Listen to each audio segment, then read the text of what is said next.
Vamos a continuar con la segunda parte de tu clase 1 de tu módulo 13 y dejamos una actividad pendiente por ahí. Recuerda enviarla porque va a ser parte de tu portafolio de evidencias.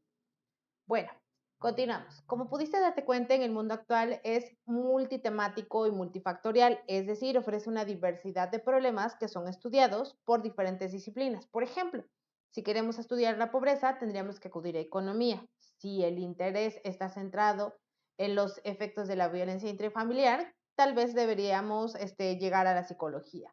Entonces, prácticamente con esto nos damos cuenta que hay diferentes campos de aplicación de acuerdo a los problemas que podamos encontrar.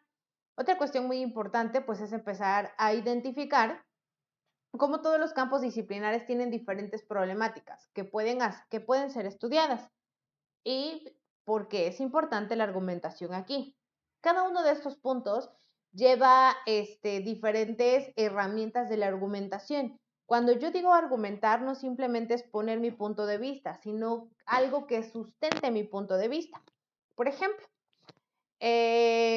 porque argumentar es un medio para indagar. Por ejemplo, decir que es inmoral el sacrificio de animales para obtener pieles.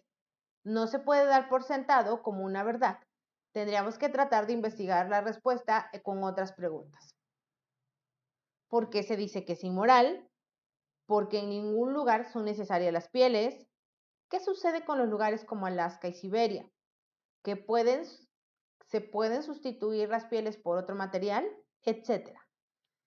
Como nos damos cuenta, estas preguntas están enfocadas a que nosotros tengamos mayor investigación. Es decir, no solamente es poner en entredicho que es inmoral matar animales, bueno, o matar animales para obtener las pieles, sino que hay preguntas que me van a hacer reflexionar más sobre esto. Y recordar que dentro de un argumento está la parte positiva, que es decir, ok, concuerdo con lo tuyo, pero también está la parte de la contrapropuesta, es decir, no concuerdo con lo tuyo. Entonces ahí entra la parte en donde va la cuestión de empezar a checar la información que posiblemente nos puedan preguntar y que no va a favor de nuestra hipótesis o de nuestro argumento. Y es ahí donde debemos de tener más información. Entonces, aquí es muy importante que nosotros nos detengamos a pensar esa parte. Lo anterior es fundamental porque no basta con tener ciertas nuestras creencias. Es indispensable fundamentarlas con argumentos. Para ello es necesario que nos cuestionemos y que pongamos a prueba nuestros puntos de vista. Entonces, aquí es muy importante. Los factores que intervienen en la argumentación. Los factores que intervienen en la argumentación va desde la modalidad. La modalidad puede ser escrita, puede ser oral, puede ser planificada o planeada, estructurada, o puede ser espontánea. Escrita, simplemente escribo un artículo sobre mi punto de vista sobre el cambio climático. Yo lo lanzo y pues simplemente el lector la percibe, pero no hay una interacción como tal. La oral es totalmente diferente. Cuando yo expongo mi propuesta o mi punto de vista o mi investigación sobre el cambio climático y hay personas que están preguntándome constantemente para obtener más información o también haciéndome saber que no están de acuerdo a lo que yo estoy proponiendo. Esa es una argumentación oral. También puede entrar la parte de la argumentación estructurada, que es cuando yo sé que voy a proponer un tema o voy a exponer un tema y me preparo con investigación, me preparo con ejemplos, me preparo para mi presentación física. Y pues obviamente tengo más información. Pasamos a la parte de la argumentación espontánea y es cuando me preguntan algo en el momento. Posiblemente no hubiéramos tenido tanta información o tan preparada, pero pues sí tengo información propia de mi experiencia o lo que yo he escuchado o leído como tal. Esa es la diferencia entre la modalidad. Pasamos al segundo tipo, bueno, pues en este caso es el tema. Aunque podemos argumentar sobre muchos temas, por ejemplo, los grupos musicales, fútbol, economía, etcétera, también debemos de tomar en cuenta cuando voy a hablar de un tema que es un poco más delicado. Por ejemplo, si yo pretendo hablar o dar mi opinión o mi punto de vista o un argumento sobre el aborto, pues entonces debo de tener mucha más preparación, debo de saber cuál es la información sensible, debo de saber también qué sí se puede o qué voy a comentar y que no se note de manera agresiva o manera, o que se tome a mal. Y a lo mejor, caso contrario, si simplemente voy a hablar sobre el partido que vimos anoche, ahí cambia totalmente. Entonces, también de acuerdo al tema, debe de haber alguna preparación, algún protocolo como tal. Los participantes, de acuerdo al tipo de tema, pues voy enfocada a los participantes. En este caso hay dos que podemos distinguir. Bueno, pues la persona que presenta su argumento, que en este caso podríamos decir que es el emisor, y la persona que recibe el argumento como tal. Entonces ahí vamos checando nosotros que es precisamente la parte en donde yo expongo mis ideas y va de la mano con las personas a quien le vamos a presentar. Hablamos de una presentación oral. Después hablamos también del contexto lingüístico. Del contexto lingüístico se desarrolla o se desenvuelve la parte en donde nosotros identificamos de manera directa la cuestión de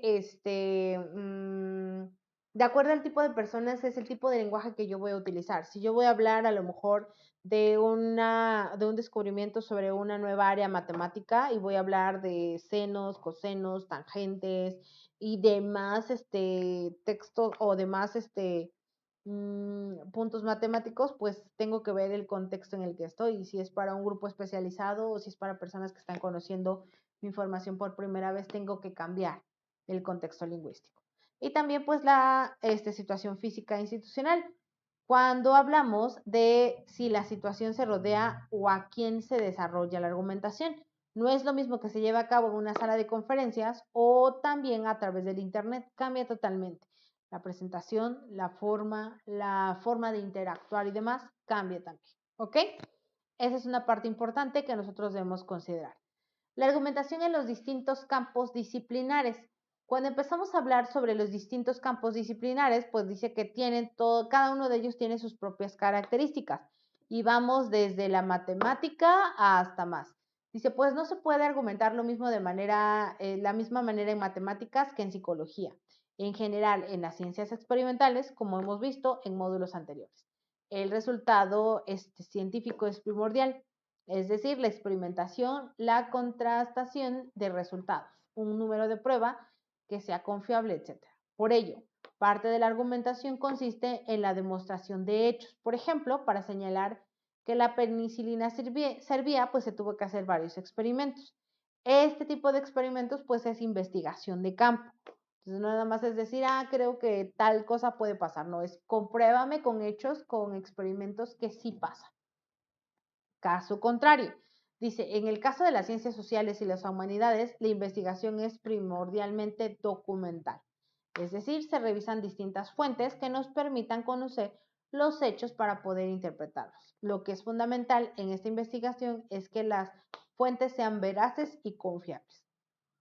Por ejemplo, si queremos conocer sobre un hecho histórico, no es lo mismo revisar un texto escrito por un estudiante que analizar el de algún especialista en la materia. También el tipo de veracidad, credibilidad y autenticidad que nosotros le podamos dar a la información que estamos consultando, que encontremos en la información que estamos consultando, pues le da mayor validez a mi argumento. ¿Ok? Y empezamos con las técnicas de investigación. Las técnicas de investigación, como las vimos en un principio, va con la primera parte de la observación y comenzamos a investigar. Toda investigación parte de la observación. Una cosa es ver y otra cosa es observar. Posiblemente tú hayas pasado, pases siempre por el mismo camino, pero posiblemente no conoces detalles de la ruta, que si hay un nuevo negocio, que si abre tal local a tal hora, que si están de tal color, que si cambiaron de fachada. Y ahí yo empiezo a identificar la diferencia entre ver y observar. Ahí es donde nosotros vamos tomando en cuenta la observación, pero como una parte más amplia, pudiésemos decirlo, más profunda, que nos da más información. Esa sería la parte de la observación.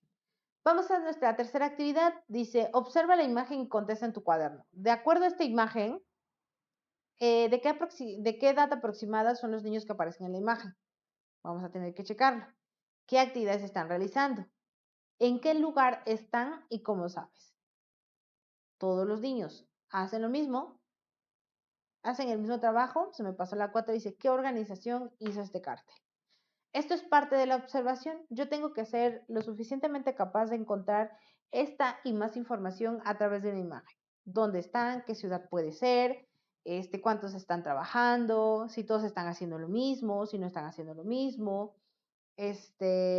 Cosas que yo note como diferentes. Todo eso va y nos sirve a resolver, a practicar la parte de la observación.